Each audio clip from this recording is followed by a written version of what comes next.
May bayad yung sa inyo nito, Inday, ano? Ha? Magkano? Sabi sa amin 70. Sa amin 100? Kailan mula pa dito? Kano lang? Kano lang? 100.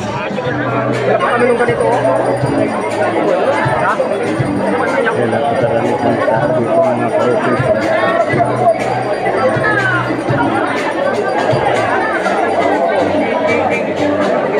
Nakap.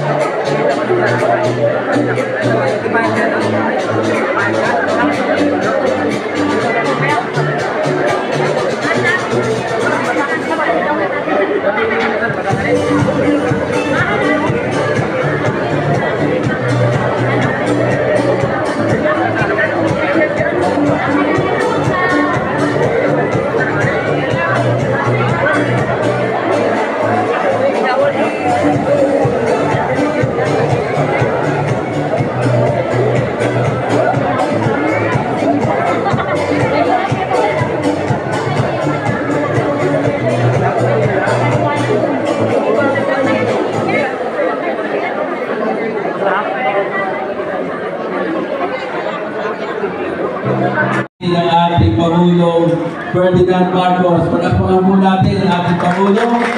Sabay-sabay tayo kumanta. Happy birthday! 1, 2, 3. Happy birthday, President Marcos. Thank you very much po sa inyo. Siyempre po, kung hindi ho sa ating congressman, ang kanyang mga official folks. Sino po official folks na gagasa sa kamay? Marami po sapagkat alam na alam po ng ating pondo ang natanggap ang ating bayan. Maraming salamat po sa ating lahat. Okay po. Hello po. Nagalbosan na ba ang lahat? Hindi pa. Hindi pa. Pero hayaan mo nyo, mamaya-maya, marami-rami kayong pang-albusan. Ano po? Dahil po nung ginaganap natin itong programa nito, ay isa po sa mga programa ng ating minamahal na Pangulong Bongbong Marcos.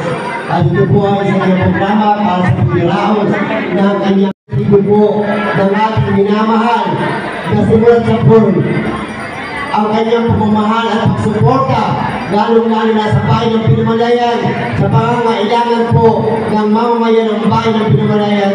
Palakpakan po natin ang ating minamahal na Congressman P.A. Umati. Simulat sa po yan, sa tagal na yun sa politika, pero kahit kailan, hindi niya iniwan ang bayan ng Pinamalayan. Kaya salamat po kong sa iyong pagtulong at pagmamahal sa mga mayan ng bayan ng Pinamalayan. Siyempre, kasama ang kanyang may bahay. Kung kami po ng ating minamahal na Vice Mayor, alam dito para patuloy natin bigyan ng ganito mga programa ang ating mga kabayan dito sa bayan ng Pinamalayan. At salamat din po sa ating pong mga taga-DSWD na sa pong gumagampang para po pagkaloob ang benepisyo na akap sa ating bayan ng Pinamalayan. Sa iyo po lahat, sana po madali lang po ito at sana makuha nyo kaya mamaya pagkakuha po ninyo, sana po kaibili ninyo yung mga pangangailangan nyo sa inyo para sa inyong pamilya. Mulit-mulit po ang inyong panlingkod, Mayor Magsino. Nandito po kami ng ating minamahal na Working Vice Mayor.